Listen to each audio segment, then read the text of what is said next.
স্প্রিয়া, এই স্প্রিয়া বাচ্চা, কি হয়েছে? আমি তোমার কি লাগি? আমার হাজবেন্ড। এটা আবার জিজ্ঞেস করার জন্য ডাকা লাগে? তোমার হাজবেন্ড এখন অফিসে যাবে আর তার জুতাটা পলিশ করা দরকার, এটুকু তুমি করে রাখো না কেন? তো তুমি তোমার জুতোটা নিজেই তো একটু পলিশ করে নিতে পারো, তাহলে তো আমার আর হাত লাগানো লাগে না। এখন তুমি আমার মুখে মুখে তর্ক করতেছো? এত বড় স্পর্ধা, তুই থাকতে আমার জুতা আমার পলিশ করা লাগবে কেন? আজকে তোর আমি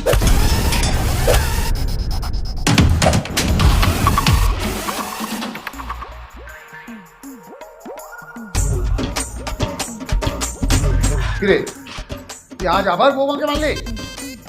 এ আর নতুন কি বাবা? আজকে মনে হয় বৌমাকে একটু বেশি মেরেছে। বৌমা তুমি যাও বিশ্রাম।